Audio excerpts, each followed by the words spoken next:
সাধুসঙ্গ নাম কীর্তন ভাগবত শ্রবণ মথুরাবাস শ্রীমূর্তির শ্রদ্ধায় সেবন। শ্রী কৈলাস গোস্বামী কলম দিয়েছেন 64 প্রকার সাধন, তার মধ্যে 5টি প্রধান বললেন। যেন কৃষ্ণ বলে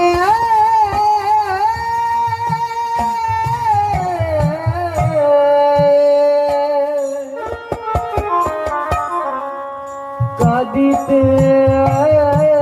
আমরা খুব ব্যস্ত লোক, আমরা এতই ব্যস্ত যে অধিবাসে বসতে বসতে আমাদের বাবা বেচারা বসা হয় না।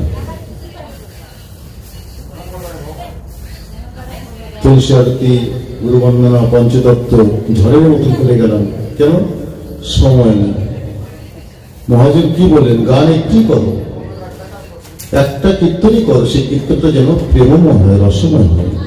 প্রেম ছাড়া গান কোনো কাজে দেবে না। যে গানের মধ্যে, যে কীর্তনের মধ্যে প্রেম নেই, সেই কীর্তন করে লাভ কি? তাহলে সমস্ত কীর্তন যদি এভাবে করা হয়, মহাজনের পদগুলো যদি অনুধাবন করা হয়, হৃদয়ের মধ্যে অনুভব করা যায়, তাহলে আস্তে আস্তে পরিবেশন করতে হয় সব, তাই না? শাস্ত্রে বললেন সাধুসঙ্গ নাম কীর্তন ভাগবত শ্রবণ মথুরাবাস শ্রীমূর্তির শ্রদ্ধায় সেবন। শ্রী কৈলাস গোস্বামী কলম দিয়েছেন 64 প্রকার সাধন, তার মধ্যে 5টি প্রধান বললেন। সাধুসঙ্গ নাম কীর্তন ভাগবত শ্রবণ মথুরাবাস শ্রীমূর্তির শ্রদ্ধায় সেবন। এই পঞ্চসাধন শ্রেষ্ঠ। এই 5-এর যে কোনো একটি সঙ্গ যদি আমি করতে পারি, অল্প সময়ে আমি মোক্ষ প্রাপ্তি হব, ভগবান চরণ প্রাপ্তি হয়ে যাব। হরে কৃষ্ণ। এই 5-এর যে কোনো একটি, 5টা করলে তো খুবই ভালো। আজকে সাধুসঙ্গ নাম কীর্তন ভাগবত শ্রবণ, এই যে নামযজ্ঞের যে আয়োজন করেছেন এই কমিটির মহাশয়রা, কমিটি বৃন্দরা, ভক্তরা, এই নাম কীর্তনের মাধ্যমে 5টা জিনিসই আস্বাদন হবে, যে যেটা করতে পারি। এই যে আপনারা সবাই সাধুগুরু বৈষ্ণবরা আসছেন, সাধুসঙ্গ হচ্ছে, কালকের থেকে সকাল থেকে নাম কীর্তন শুরু হবে। আর কি বলে ভাগবত শ্রবণ হবে। এখন মথুরাবাস, অর্থাৎ যার সামর্থ্য আছে, টাকা পয়সা আছে, সে মথুরায় গিয়ে জায়গা জমি নিয়ে বাড়ি করে, পরিষ্কার ভাষা। আর যার সামর্থ্য নেই, তিনি মানুষে নিজের বাড়িতেই মথুরা ধাম মনে করেন। এটা এবার বৃন্দাবন, এটা এবার মথুরা ধাম। মানুষ এটাই করতে হবে। আজকে মানুষে তদ্রুপ, আজকে মানুষে এটা, আজকে এই ফুলবাড়ি, এই গ্রামটা আজকে নেই। কি আছে এটা? শ্রীরাম নবদ্বীপ ধাম। শ্রীরাম নবদ্বীপ ধাম, এখানে সংস্থাপন করা হবে। সংস্থাপন কাজ করবো গৌরহরি, নিত্যানন্দ প্রভু, অদ্বৈত গদাধর শ্রীবাস। আর কাকে করবো? শুধু তাদের আগে হবে না, প্রজেক্ট রাধা মাধবকেও নিয়ে আসতে হবে। ঘটস্থাপন, কোথায় ঘরটা স্থাপন করবো? আমার রাধা গোবিন্দের চরণে, আমার গৌরমিতার চরণে ঘটস্থাপন হবে আজকে। তো তারা দিবসে সূচনা করলেন যে প্রত্যেকটা ভক্তকে পৃথক পৃথক ভাবে যেন আমরা নিমন্ত্রণ করে আনতে পারি। যে যুগের পরিবর্তন হচ্ছে, আর কিছুদিন পরে মনে হয় মাটির ঘর পাওয়া যাবে না। মাটির ঘর কেনই বাঁধায়? কিন্তু মাটির ঘট ওখানে বসানো হয়। মাটির ঘরটা বানাতে যে 5টি উপাদান লাগে, আমার দেহ ঘরটা বানাতে সেই 5টি উপাদান লাগে। ক্ষিতি, অপ, তেজ, মরুদ, ব্রহ্ম। এই 5টা জিনিস দিয়ে আমার দেহটা তৈরি, তেমনি মাটির ঘরটাও এই 5টা জিনিস দিয়ে তৈরি। ক্ষিতি মানে মাটি, অপ মানে জল, তেজ মানে অগ্নি, তৃতীয় তেজ মরুত মানে বায়ু, বন মানে আকাশ। বরং কোন জিনিসটা বাদ দিলে ঘরটা তৈরি হবে? হবে কি? মাটিটাকে আগে জল দিয়ে কাদা করতে হবে, সেটা রোদ্রে শুকাতে হবে, কেটে অফটেজ শুকাতে হবে, হাওয়াতে সেটাকে শুকাতে হবে, এবং ঘটের মধ্যে একটা ছোট্ট একটা ঘটাকাশ আছে, এটা তো মহাকাশ, আর ঘটের মধ্যে ছোট্ট একটা ঘটাকাশ। যেমনি আমার মধ্যে এই 5টা উপাদান রয়েছে, ঘটের মধ্যেও তাই। তো সেখানে মাটির ঘট বলতে আমার এই দেহঘরটা রাধা গোবিন্দের শ্রীচরণে বসে। তো মাটির ঘট ওটা দেওয়া হচ্ছে বলে, তো আমার দেহঘরটা আমি সুন্দর ভক্তি পূর্ণ করে আমি সুন্দর রাধা গোবিন্দের চরণে স্থাপন করলাম, কিন্তু বসতেছে না। কেন বসতেছে না? আমার মনে একটা অহংকার আছে, আমি গোবিন্দের ভক্ত, আমি ব্রত আদি করি, আমি হরি নাম করি সবসময়, আমার মনের মধ্যে একটা অহংকার আছে। তাই দেখবি নিচে একটু কাদা মাটি দেওয়া হয় ঘটের নিচে, তারপরে ঘরটা দাঁড়ায় দিয়ে ফুলটায়। তেমনি যতই ভজনে উত্তীর্ণ হই না যেন আমার মনটা যদি দৈন্যতা না আনতে পারি, আমার হৃদয়টা যদি আমি সবার থেকে নিচে না আনতে পারি, আমার সে রাধা গোবিন্দের চরণে এই দেহঘরটা বসবে না। সমস্ত রকম কামনা বাসনা অহংকার চূর্ণ করে দিয়ে হৃদয়টাকে মাটির মতন কাদার মতন নরম করে নিয়ে আমার এই দেহঘরটা স্থাপন করতে হবে। এটা হচ্ছে ঘটের স্থাপন। তাই আজকে তাই 500 বিন্দু করে গৌরী বললেন, না আমি তো যাব, কিন্তু তার আগে যেন বৈষ্ণব কন্যাস, অর্থাৎ একটা ঘর বানালে যেমন তার অলিঙ্গি দরকার, বারান্দা না হলে ঘরের শোভা বাড়ায় না, তেমনি রাধা গোবিন্দ আমার গৌরীতায় যত আসুক না কেন, কিন্তু বৈষ্ণব ভক্তবৃন্দ না আসে তাহলে শোভা হবে না। হরে কৃষ্ণ। যাই হোক, তাহলে এই 64 প্রকার সাধনের মধ্যে 5টি সাধন শ্রেষ্ঠ করলেন। প্রথমে সাধু সঙ্গ, ভাগবত শ্রবণ, নাম কীর্তন। তো ভাগবত সাধু সঙ্গ, মহাপ্রভু বলছেন লবমাত্র সাধু সঙ্গ সর্বসিদ্ধ হয়। সাধুদের সঙ্গ সান্নিধ্য লাভ করতে পারলে সর্বসিদ্ধ কৃষ্ণ প্রাপ্তি লাভ হয়। জগৎবন্ধু সুন্দর বলেছিলেন যে সাধুর চরণে ধরে সপে দাও বাড়াবাড়ি, বসিও অদূরে, সাধুর সন্নিকটে বসার চেষ্টা করতে হবে সবসময়। কেননা সাধুদের মধ্যে আছে ভক্তি, এই ভক্তি কৃপা করে থাকেন আমার গোবিন্দ সাধুদের। তা আমার তো ভক্তি শূন্য হৃদয়, ভক্তি একমাত্র আমি লাভ করতে পারবো সাধুর বাজারে গেলে। এই কীর্তনের মধ্যে যে রত্ন লুকিয়ে আছে, যে প্রেম মধু লুকিয়ে আছে, সেই মধুর সংবাদ জানে সাধুগুরু বৈষ্ণবরা। যেমন ফুলের মধ্যে মধু থাকে, এটা আমরা কেউ জানতাম না। যদি ভ্রমর সেখানে সঞ্চয় করে মৌচাক চাক তৈরি না করত, তখন জানলাম যে ফুলে মধু আছে। তো ভ্রমর মধু সঞ্চয় করে চাক তৈরি করে, সেই চাক যারা কাটে তাদের কাছে গেলে হাত পাতলে মধু দেয়, তাই না? তেমনি কীর্তনের মধ্যে যে রত্ন লুকিয়ে আছে, যে প্রেম মধু লুকিয়ে আছে, সেই প্রেম মধুর সম্মান জানে সাধুগুরু বৈষ্ণব। তাদের কাছে যদি হাত পাওয়া যায়, হে সাধুগুরু বৈষ্ণব, আপনারা তো কৃষ্ণ প্রেমে ধনী, আমাকে একটু ভিক্ষা চাই, একটু কৃষ্ণ প্রেম কম দেন আমাকে, একটু ভক্তি দেন আমাকে। কেন ভক্তি বিনা জগতে আর কোন উপায়ে গোবিন্দকে লাভ করা যায় না। একটাই পথ, সেটা হচ্ছে ভক্তি। আমরা তো প্রভু ভক্তি বলেই দেখে নিয়ে এসেছিলাম। অদ্ভুত প্রেম ভক্তি রস, স্বভক্তি সিদ্ধান্ত রস।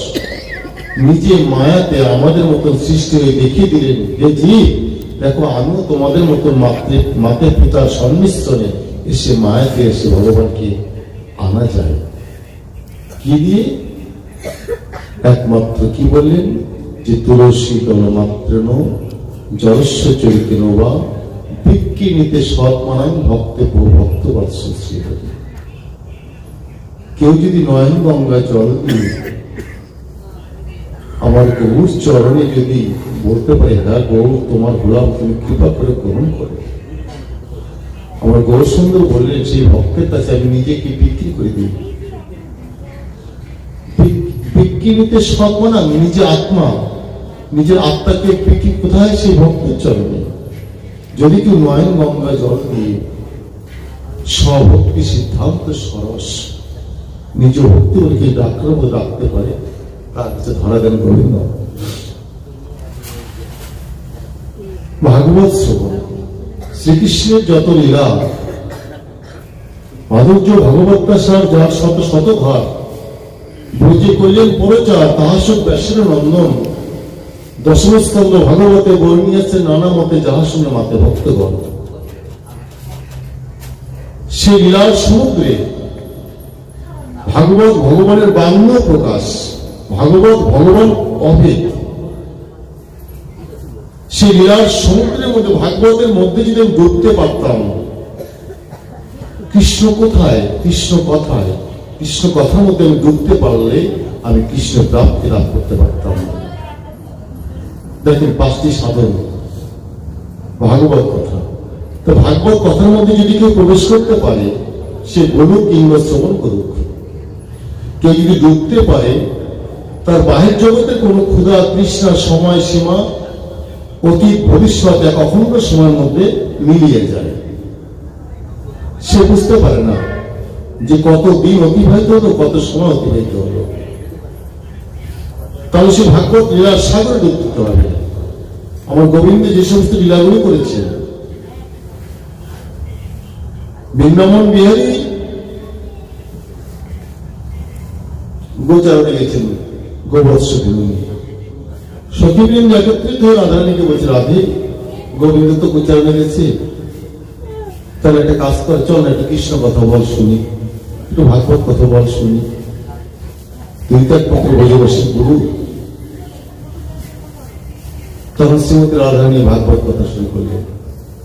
ভাগবত কথা শুরু করলেন, সখীবৃন্দ শ্রবণ করছে। শ্রবণ করতে করতে কোথায় কৃষ্ণ গোচারণে গেছেন না, মনে হচ্ছে কৃষ্ণের সঙ্গে আমি খেলায় মেতে আছি, কৃষ্ণ আমার পিঠের সঙ্গে হেলান দিয়ে বসে আছে।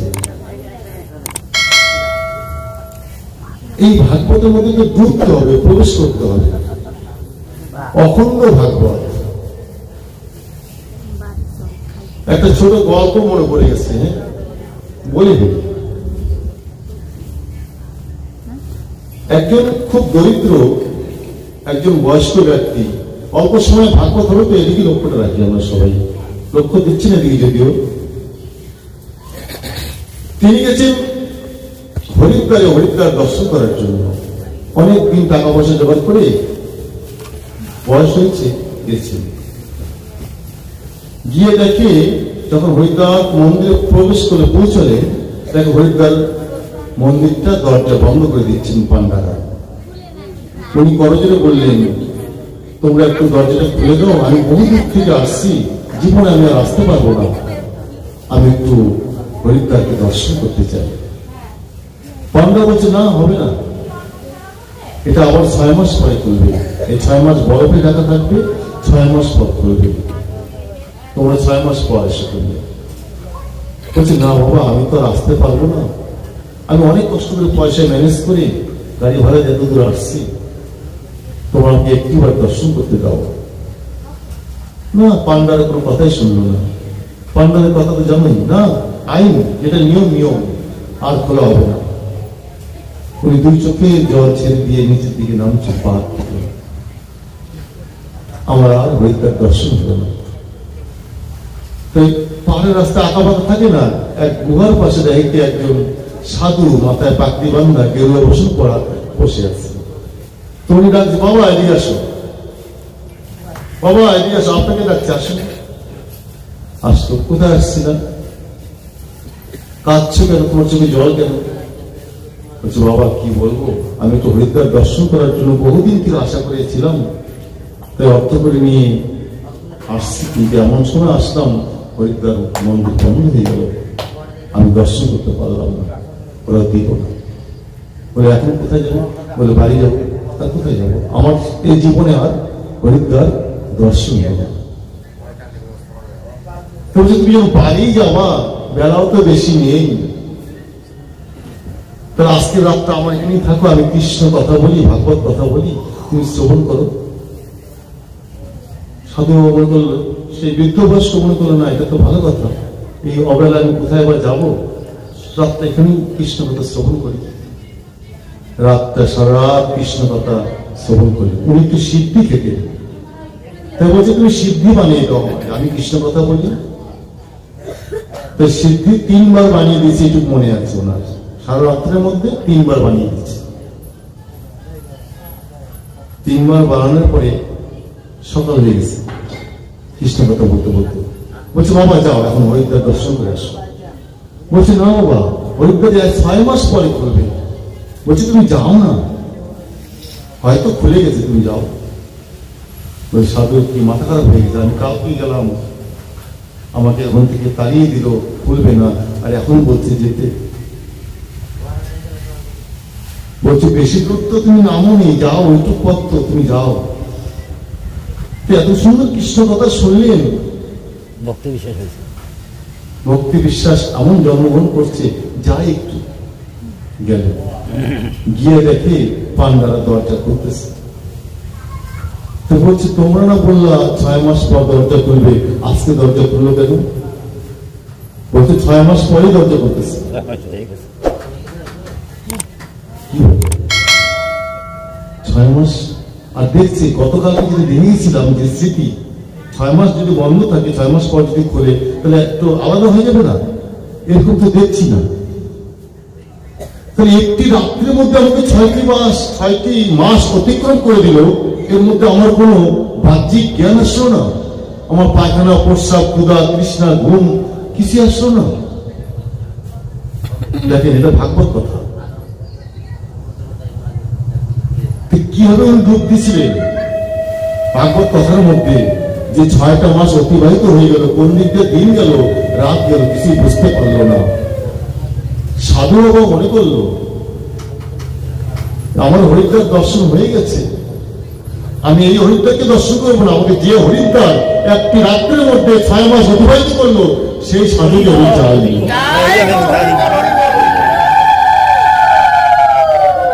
আমার হরিদ্বারকে দর্শন হয়ে গেল। এমনি ভাবে যদি কেউ ভাগবতের মধ্যে প্রবেশ করতে পারে, ডুবতে পারে, এই 5 সাধনের মধ্যে যে কোনো একটি সাধন, শ্রীমূর্তির শ্রদ্ধায় সেবন, মূর্তি কি সে পাথরে হোক, মাটির হোক, একটা ফটো হোক। বলছে সাক্ষাৎ ব্রজেন্দ্র সুখে এতে নাই আন, যে বা অক্রে করে তার প্রতিমাদি জ্ঞান, সেই অপরাধে তার নাহি কোন নিস্তার, ঘোর নরকেতে পড়ে কে বলিব আজ। চিন্ময় জ্ঞানে, সাক্ষাৎ জ্ঞানে আমার গোপাল, আমার গোবিন্দ, আমার গৌরী কথা বলবে। এটা মাটির পুতুল না, এটা সামান্য একটা ফটো নয়, এটা সামান্য একটা কয়েকটা পৃষ্ঠার বই নয়, এটা সাক্ষাৎ ব্রজেন্দ্র সুখ। অন্য কোনো মন আনা যাবে না। এই চিন্ময় জ্ঞানে যারা পুজো দেয়, সেবা দেয়,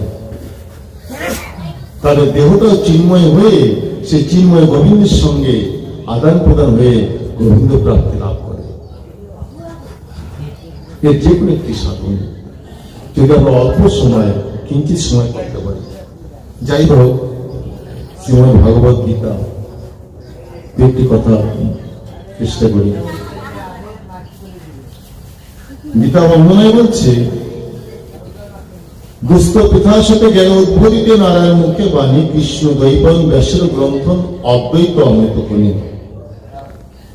অদ্বৈত অমৃত খনি, অদ্বৈত, দ্বৈত না কিন্তু অদ্বৈত, যেটা এই চর্মচোখ দিয়ে দর্শন করা যায় না, অদ্বৈত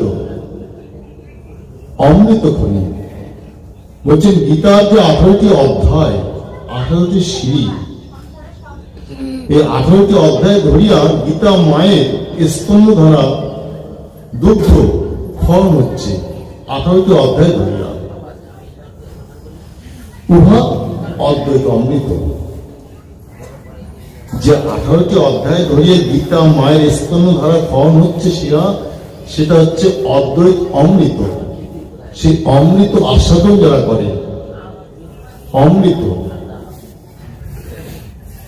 অমৃত মরণশীল জীবকে অমরত্ব প্রদান করেন। যিনি মারা যাবে, এই মরণশীল জীবকে অমরত্ব প্রদান করে সেই অমৃত, দুঃখী জীবকে আনন্দ প্রদান করে এই অমৃত। গীতাকে মায়ের জায়গা দিলেন, মায়ের স্থান দিলেন। 18টি সিঁড়ি অতিক্রম করে যখন মোক্ষে উত্তীর্ণ হবে, তখন গীতা মায়ের শান্তিময় প্রস্থাপন লাভ করবে। অর্থাৎ সেই অদ্বৈত অমৃত যিনি আস্বাদন করে, তার কাছে সব এক হয়ে যায়। অর্থাৎ গীতায় পণ্ডিত বলছে তাহাকেই যাদের সুখ দুঃখ মান অপমান শত্রু মিত্র লাভ অলাভ সমস্ত কিছু এক হয়ে যায়, এবং পশু পাখি কীট পতঙ্গ মানুষ গরু ছাগল সব এক মেবা দ্বিতীয় এক ব্রহ্ম ছাড়া অন্য কিছুই দর্শন করে না এই অমৃত লাভ করলে। আমার মহাপ্রভু বলছিলেন যে স্থাপন জঙ্গল কবু দেখি নাই তার মূর্তি, যাহা যা নেত্রে স্ফুরে তাহাই দেখি গোবিন্দ মূর্তি।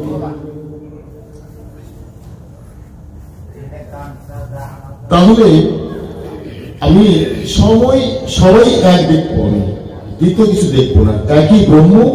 ওই ছাগল কুকুর মানুষ হাতি ঘোড়া যাই বলো না কেন, একই ব্রহ্ম দর্শন করবো আমি। যেমন আমি শুনেছিলাম কথাটা, গুরুচাঁদ ঠাকুর হরিচাঁদকে বলছিল, হরিচাঁদ রে এই অশ্বিনী রে কলা পাতা কেটে নিয়ে যেত।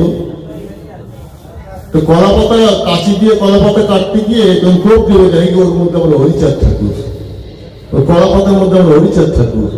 ও কোপ দিতে পারলো না, কাটতে পারলো না, এসে বলছে বাবা আমি কাটতে পারলাম না। কেন? আমি ওই কলা পাতার মধ্যে আমার হরিচাঁদকে দেখি।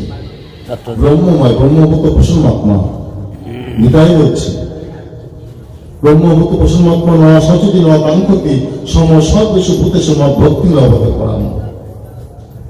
আমি ব্রহ্মময় জগৎ দেখি, অন্য কিছু দেখি না। তাহলে আমাদের ছোট বড় কিছু থাকবে না, কে মন্ত্রী আর কে ভিখারি এই জ্ঞান আমরা থাকবে না। সে অমৃত আস্বাদন করলে অতি দুঃখে আমি কাতর হব না, অনেক সুখে আমি প্রফুল্লিত হব না, আমাকে কেউ গ্রাস করতে পারবে না এই অমৃত আস্বাদন করলে। তাই বলছে অষ্টাদশ অধ্যায় গীতা সুষমা ভূষিতা জননী মোহ মহাভারতের মধ্যে বিরাজিত আমার গীতা বা ভিক্ষা মাগিত। তাই ব্যাসদেবকে উদ্দেশ্য করে বললেন, হে ব্যাসদেব তুমি তোমার প্রণমী, তোমার কত বুদ্ধি বিশালতা, পদ্ম দল হেন সুন্দর লোচন ভাষ্যতি প্রতিভা কথা। সেই ভারতীয় স্নেহধারে কত গীতাঞ্জলি কৃষ্টি পটে, শাস্ত্র বক্ত বলে গীতা গ্রন্থখানি ব্যাসদেব তোমার গৌরব বটে। অর্জুন যুদ্ধ করেছিল 18 দিন, দেবতা অসুরদের যুদ্ধ হয়েছিল 100 বছর। আমাদের যুদ্ধ যতদিন বেঁচে আছে, যতদিন বেঁচে থাকবো যুদ্ধ চলবেই। হরে কৃষ্ণ। যুদ্ধে কি যুদ্ধের শেষ কথা না? যুদ্ধের পরে একটু শান্তি আসবে, তার জন্য যুদ্ধ করা। কি বলেন আপনারা?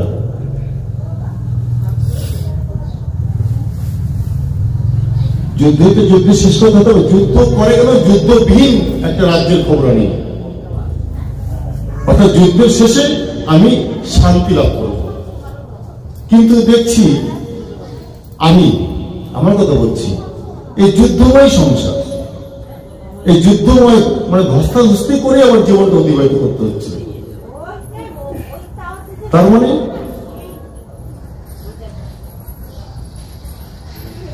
আমি যুদ্ধ প্রথম সময় বলতে ধর্মক্ষেত্রে কুরুক্ষেত্রে, অর্থাৎ ধর্মক্ষেত্র কুরুক্ষেত্র দুটো ক্ষেত্র রয়েছে। আমি কুরুক্ষেত্রকে বড় করে দেখেছি, আমার করে দেখেছি। আমি আমার বাড়ি, আমার জায়গা, আমার জমি, আমার বাবা, আমার মা, আমার কাকা, আমার শ্লোক, আমার টাকা, আমার ব্যাংক ব্যালেন্স, আমার কি করে আমার 1 তলা থেকে 2 তলা হবে, কি করে 1 কোটি থেকে 2 কোটি হবে, এই সুখ পাওয়ার জন্য খুঁজে বেড়াচ্ছি। তার জীবনে শুধু কুরুক্ষেত্র নয়, ধস্তাধস্তি করে জীবন বাঁচাতে হবে। কেন সে একদিন তার 1 তলা থেকে 10 তলায় বিল্ডিংও হবে, কিন্তু সে একদিন থাকবে না, জগৎ থেকে চলে যাবে। অর্থাৎ সুখ সে খুঁজেছিল, সুখ পেল না। কিসে পরম সুখ পাবে তাকে খোঁজার সন্ধান সে রাখেন। হরি বলো।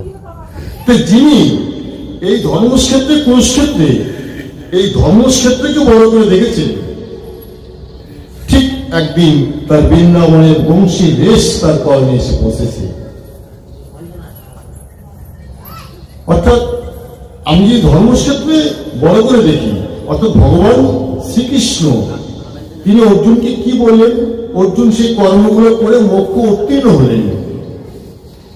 প্রথমত অর্জুন বিষাদিত পীড়িত অর্জুন, কর্তব্য বিমুখ, কি করলে ভালো হয় মন্দ হয় সমস্ত কিছুই বুঝতে পারতেছে না। যখন 18টি অধ্যায় ধরিয়া 700 শ্লোকে ভগবান তার মুখনিসৃত বাণীগুলো দিলেন, 18টি অধ্যায় অতিক্রম করে যখন তিনি মোক্ষে উত্তীর্ণ হলেন, সেই দিন বলছে, অর্জুন তুমি এখন সুস্থ তো? আমি কিন্তু বাংলায় গীতা ব্যাখ্যা করছি, একেবারে পরিষ্কার বাংলায়, যাতে আমরা সবাই একটু অবগত হতে পারি। গীতাকে হৃদয়ঙ্গ করতে হবে তো, গীতাকে তো হৃদয়, গীতাকে হৃদয়ঙ্গ করতে চাই সে সাধনা, তাই গীতা ধ্যানের প্রয়োজন। এই 18টি অধ্যায় ধরিয়ে পরে মোক্ষে উত্তীর্ণ হওয়ার পর ভগবান শ্রীকৃষ্ণ জিজ্ঞাসা করছে, অর্জুন তুমি সুস্থ তো? তুমি সমস্ত রোগ মুক্ত তো তুমি? অর্জুন বলেন, হ্যাঁ প্রভু, আমি এখন রোগ মুক্ত, আমি সুস্থ। অর্থাৎ আমি কর্তব্য অকর্তব্য জ্ঞান ফিরে পেয়েছি। তাই রোগী কেমন আছে এটাই বড় কথা, তাই না? তাহলে সেই কুরুক্ষেত্রের কোলাহলে সেই ভগবান শ্রীকৃষ্ণের মুখনিসৃত বাণীগুলি ব্যাসদেবের কৃপায় আজও হারিয়ে যায়নি। যে ওষুধটা ভগবান শ্রীকৃষ্ণ অর্জুনকে দিলেন, যে ওষুধ সেবা করে খেয়ে অর্জুন মোক্ষ প্রাপ্তি হলেন, আমাদের প্রত্যেকের জীবনের ওই একই ঔষধ।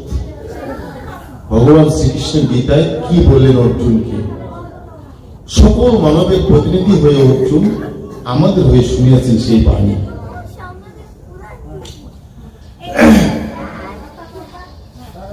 বেশি দূর যাব না,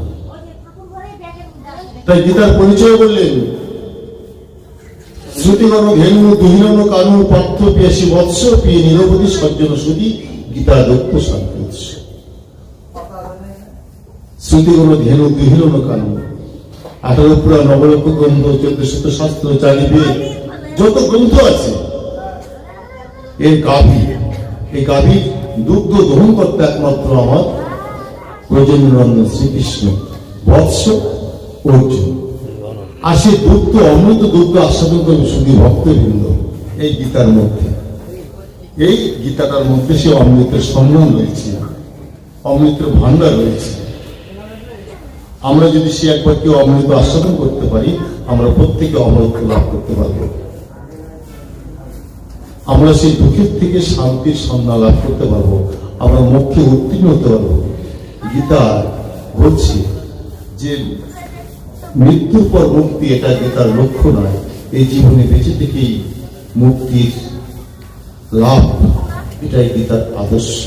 তাই আমাদের সেই গীতার জ্ঞান প্রত্যেকের ভান্ডারে থাকুক, তাই না? যাই হোক, তো একটু এদিকে কথা না বললেও হয় না, কয়টা কথা বলি, সময় নাই তো, তাই না? এই যে নামযজ্ঞ অনুষ্ঠান আগামীকাল থেকে প্রত্যেকবারের ন্যায় এবার, তাই না? নাম কীর্তনের কথা বলছিলাম না? তো বললেন যে কলিযুগে নামরূপে কৃষ্ণ অবতার, নাম হইতে হবে সব জগতে নিস্তার। নাম বিনা কলিযুগে ধর্ম নাই, আর কলিযুগে কৈশবে কৃষ্ণ অবতার। নাম সংকীর্তন হইতে সর্বানর্থ নাশ, সর্বশুভদয় কৃষ্ণ প্রেমের উল্লাস। তো নাম কিন্তু বেড়েই চলছে, এখানে নাম, এখানে নাম, এখানে, যেটা একবার শুরু হয় সেটা তাড়াতাড়ি বন্ধ হয় না। আমার মহাপ্রভু তো বলেছিল, কথা তো মিথ্যা না, যে পৃথিবীতে আছে যত নগরাদি গ্রাম সর্বত্র প্রচার হবে মধুর কৃষ্ণ নাম, হরির নাম। একটু আস্তে কথা বলে ভালো হয়। তাহলে সেই নাম হচ্ছে অষ্টম পদ, 16 পদ, 32 পদ, 64 পদ, 108 পদ হচ্ছে নাম, কিন্তু সেই নামে আমার প্রেম হচ্ছে না। নাম রূপে ভগবান শ্রীকৃষ্ণ প্রকট লীলা করছেন কলিযুগে। প্রকট মানে যেটা দেখা যায়, প্রকট লীলা। অথচ নাম হচ্ছে, নাম শ্রবণ করছি, নামের মধ্যে সেই প্রকটকে আমি দর্শন করতে পারছি না, আর নামে আমার প্রেম হচ্ছে না। নামে প্রেম হচ্ছে না, নাম তো হচ্ছে, নাম শ্রবণ করতেছি, অনর্গল নাম মুখ দিয়েও করছি, নাম শ্রবণও করতেছি, কিন্তু নামে আমার প্রেম হচ্ছে না। প্রেম নেই। কেন প্রেম হচ্ছে না? নাম রূপে কলিযুগে কৃষ্ণ অবতার, এই যে কথা, শাস্ত্র গ্রন্থ যখন শ্রবণ করি বা পঠন করি, যাই করি না কেন, নববিধ ভক্তির মধ্যেই তো পড়ে।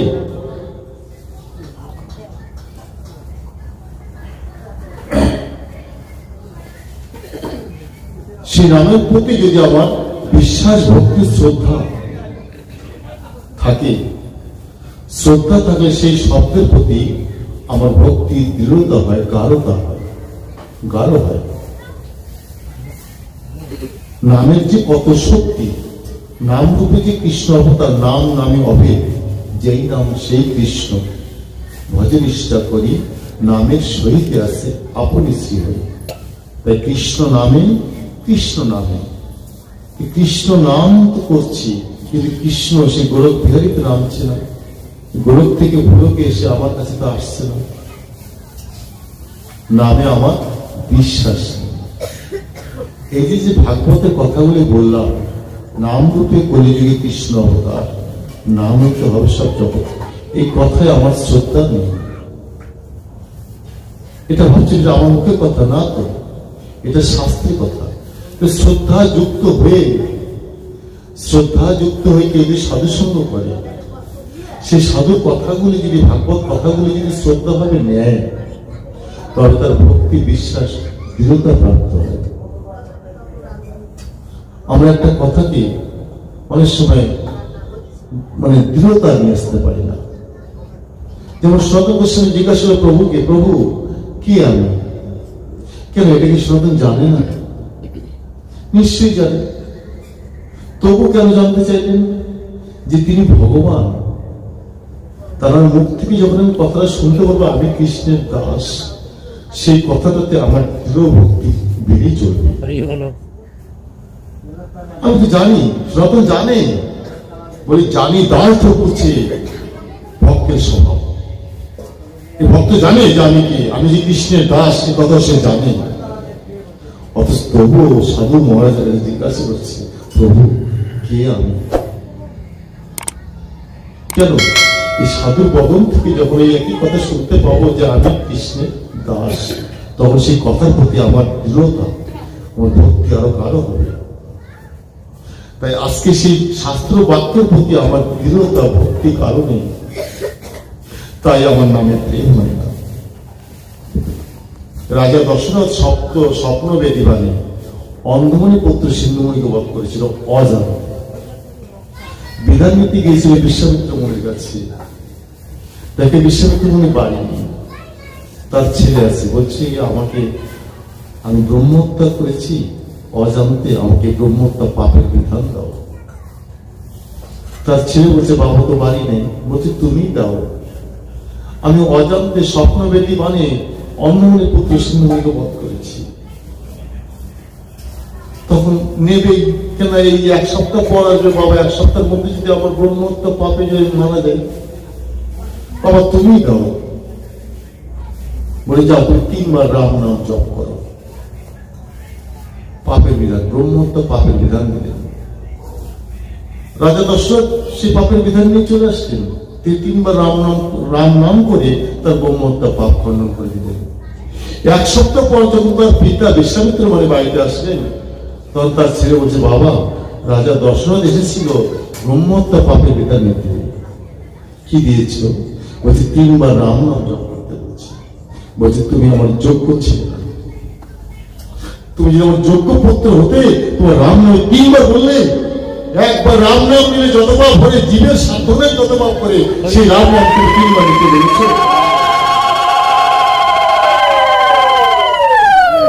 সেই নাম লক্ষ লক্ষ বার শুনছি, আমি শ্রবণ করছি, আমি মুগ্ধও বলছি কৃষ্ণ কৃষ্ণ কৃষ্ণ কৃষ্ণ, কিন্তু আমার প্রেম হচ্ছে না।